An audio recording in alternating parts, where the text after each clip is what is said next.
Today's subject is a woman whose voice defined an era of neurotic charm, whose style reimagined femininity on screen, and whose every shrug, glance, and stammer became a signature that rewrote what it meant to be a leading lady in Hollywood. Diane Keaton. She was the awkward icon who turned self-doubt into star power, the muse who gave Woody Allen his greatest masterpiece, and the Godfather bride who stared down Marlon Brando and Al Pacino without flinching. With an Oscar in one hand and a wide-brimmed hat in the other, Diane didn't just play characters, she became them, shattering the rules with every role. But behind the menswear suits and the comic timing was a woman quietly waging her own war against the very town that made her a star. Hollywood loved her until she refused to play along. She wouldn't marry, wouldn't conform, wouldn't fade. While others chased red carpets and paparazzi flashes, Diane disappeared into motherhood at 50, adopted 2 children without a husband, and raised them on her own terms, off-grid, off-brand, and off-script. She turned down roles that became blockbusters, walked away from men who defined a generation, and let go of fame just when it wanted her most. And yet she never stopped working, never stopped building what Hollywood remembers as eccentricity, her children know as clarity. What critics saw as withdrawal, her family saw as devotion. Today we uncover the story of a woman who danced with every kind of spotlight, romantic, comic, tragic, but chose in the end the quiet power of motherhood. This is the story of Diane Keaton and what happened to the 2 children of the woman who never needed the rules to rewrite the ending. Dexter Keaton was born in December 1995, and by spring of the following year, she had already been wrapped in the arms of a woman who never believed in the traditional story of family. Diane Keaton adopted her in March 1996 at age 50, just months after wrapping the First Wives Club to outsiders. It looked like a late-act reinvention, a feminist icon finally embracing motherhood. But inside that Beverly Hills home, what began as a declaration of independence soon turned into a lifelong contradiction. Diane, the woman who turned down Pacino, who dodged marriage like a profession, was now responsible for a daughter looking for anchors in a house built on quirk and contradiction. Dexter's childhood wasn't lonely, but it was quiet unnaturally so for someone raised within spitting distance of Sunset Boulevard. No play dates with other celebrity kids, no birthday parties at the Grove. Instead, there were afternoons filled with 1940s jazz, Montessori puzzles, and a mother who could recite Buster Keaton films but struggled with eye contact during parent-teacher meetings. By 2000, when Dexter was 5, she became a sister Diane adopted Duke, and the household became 2 kids and 1 icon, navigating motherhood without scripts or safety nets. But by the time Dexter hit age 10, the cracks began to show. Diane, ever the recluse, refused to allow Dexter on social media, even as classmates flaunted cell phones and online profiles. "No daughter of mine will perform for strangers," she once said ironically, to a child being followed by TMZ outside Whole Foods. At age 12, a paparazzi photo of Dexter eating frozen yogurt with Diane made the tabloid rounds. Blogs speculated, was the girl troubled? Too sheltered? Oddly dressed? Diane never addressed it. She simply cut out the article and filed it in a manila envelope labeled media garbage, but Dexter felt it. By 14, she stopped smiling in public. By 15, she was begging to be transferred to a school where no one's seen Annie Hall. That same year, she started using her middle name in class. Not Dexter Keaton, just D. At home, Diane's parenting style teetered between radical freedom and eerie detachment. There were no curfews, but also no hugs. No screaming, but no praise either. When Dexter landed a top score on her SATs in 2013, Diane reportedly left a Post-it note on her pillow. "Smart girl, love, you don't forget to wash your face." By then, Dexter had made up her mind. She would not inherit her mother's world. In fall 2014, she enrolled at the University of Arizona, not NYU, not USC, not any school where Hollywood kids go to find themselves. She studied communications, ironically the thing she struggled with most at home. That same year, a family friend leaked private photos from her Instagram to a gossip site Diane refused to comment, calling it digital garbage. Dexter, 18 at the time, considered dropping out. Then came 2016, the year of rupture. Diane gave a televised interview about motherhood, calling it the most selfless thing I've ever done. And when asked why she adopted so late, she replied, "Because I needed something to love that wouldn't ask me for too much." Dexter, watching from her dorm room, broke down in tears. The quote went viral among film buffs. BuzzFeed ran a retrospective Dexter's inbox filled with messages. "Is this about you?" She stopped talking to Diane for almost 6 months. Friends say that during that time, Dexter considered changing her name and moving abroad. Instead, she doubled down on boundaries. When Diane invited her to an AFI tribute gala in 2017, Dexter declined, saying, "I'm not a prop." That night, she went horseback riding alone outside Tucson, deleting her last 3 social media posts before midnight. But something shifted in the quiet. In 2019, she met Jordan White, a former Marine-turned-educator at a volunteer orientation. He didn't care who her mother was. When she first mentioned it, he replied, "Cool. My mom likes her movies." That indifference became an anchor. They moved in together in 2020, just before the pandemic, and for the first time in her life, Dexter lived in a home without press clippings, vintage film posters, or glass cabinets filled with legacy.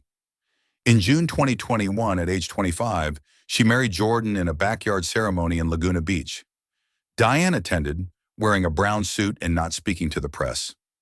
There was no People magazine spread, no designer gown, just vows written by hand, and a mother who watched from the back row, dabbing her eyes with a napkin she refused to call a tissue. As of 2024, Dexter Keaton is 28 and working in behavioral education services. She has never appeared on a red carpet since turning 20, never given a formal interview, and never joined her mother on a project. She has turned down 2 documentary producers, 3 podcast invites, and 1 ghostwriting agent. Not interested in the Keaton myth, she once wrote in a private email. And yet, the myth shaped her. In walking away from the legacy, she forged something more potent, the choice not to be defined by origin. Dexter's life isn't a rejection of Diane. It's a reckoning with what happens when love is offered without warmth, fame without choice, and family without roots. She didn't inherit Hollywood. She escaped it, and that, in the end, might be her boldest act yet. He entered the Keaton household in June 2001, a 1-year-old with wide eyes and no last name of his own. Diane had already been a mother for 5 years, a fiercely independent single mom raising Dexter in an intentionally private corner of Beverly Hills. But when she adopted Duke, something shifted. It wasn't just a second child. It was a second chance. She was 55, a 2-time Oscar nominee, and hadn't been in a serious relationship in over a decade. Her friends questioned the decision. "You're starting over again?" But Diane had made up her mind. Duke became hers legally in the summer, and by fall, his photo joined Dexter's on the cluttered mantle. 2 children beneath one name that neither of them chose. Duke's early years were marked by calm. He was quiet, observant, always clinging to Dexter's sleeve or crawling beneath the coffee table. When guests came over, Diane called him "my mystery man," a nickname that stuck into grade school. He didn't talk much. He didn't rebel, but he watched everything. By 2007, when Duke was 7, Diane had just come off Because I Said So, a film about maternal meddling that critics dismissed but moms loved. At home, she was doing something similar, packing elaborate school lunches, insisting on homemade costumes, and banning toy guns. But Duke, unlike Dexter, didn't internalize her structure. He began pushing against it early. At age 8, he started drawing violent comic strips. At 10, he was obsessed with military history. By 11, he'd hacked the family computer's parental controls. When Diane found out, she said nothing for a week, just handed him a note at breakfast. "If you want freedom, earn it." That was how they communicated. Notes on napkins, quotes taped to mirrors. Applause was rare, criticism was subtle, and affection came in the form of structure. In middle school, the dynamic unraveled. By 2013, Duke was 13 and enrolled in a progressive arts-based school in West LA, surrounded by kids with last names like Spielberg and Streep. He hated it. Teachers called him guarded, classmates called him Keaton's ghost. He began wearing all black, stopped speaking in class, and refused to bring Diane to school events. That same year, paparazzi caught a photo of them leaving a grocery store. Duke with his hoodie up, Diane in oversized glasses. The headline read, "Diane Keaton's troubled son." It broke something open. Duke refused to speak to his mother for 3 days. When she tried to apologize, he asked her a question she couldn't answer. "Why did you adopt me if you didn't want a son, just a project?" She didn't cry, she just said, "Because I was lonely, but I wanted it to be real." He never forgot that. Not the honesty, not the sadness behind it. In high school, Duke became the problem child Diane never knew how to handle. Between 2014 and 2016, he was suspended twice, once for fighting, once for stealing rumors swirled. Was he acting out because of Diane's age? Because he was adopted? Because he was a boy in a house designed by and for women? Even Dexter, by then in college, began distancing herself from his outbursts. At 17, Duke walked out of a therapy session and didn't come home for 2 days. When he finally returned, Diane didn't scold him. She just cooked dinner, sat across from him, and said, "You don't have to love me, but you do have to eat." That line became a legend among family friends, a strange kind of truce. The cold mother, the wounded son, sharing silence over lentil stew. In 2019, everything detonated. Duke, now 18, posted a cryptic message online. "Being adopted is like waking up in someone else's story every day." It went semi-viral, picked up by a Reddit thread on celebrity kids, and identity journalists speculated, was he attacking Diane? Was he unraveling? Diane issued no statement. Privately, she asked him if he wanted her to respond. He said no, but you should think about why I said it. The truth was complicated. Duke wasn't angry because Diane was famous. He was angry because she was famous for being authentic, and yet, to him, she always felt unreachable. During the pandemic in 2020, they barely spoke. Duke moved out, couch surfed with friends, and began working part-time jobs: camera assistant, dog walker, warehouse clerk. Anything that wasn't, Hollywood people offered him internships through Diane's connections. He declined all of them. "I don't want to be the son of a symbol." He told a friend, "I want to be someone no one quotes." By 2022, he re-emerged. Now 21, Duke started posting art anonymously online. Stark, angry sketches about family, origin, and voids. A few pieces were featured in a small LA gallery under a pseudonym. Diane showed up unannounced. She didn't reveal who she was.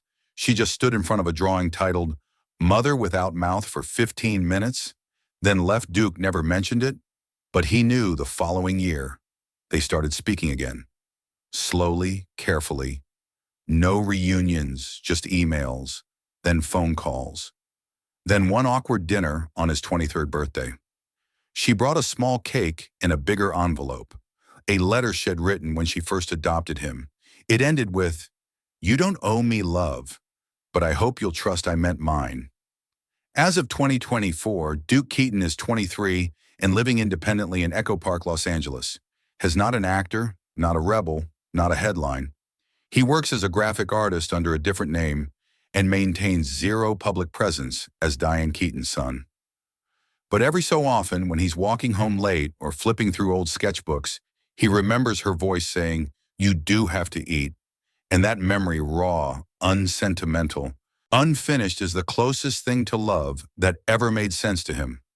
In the end, Duke didn't escape Diane's legacy. He rewrote its ending.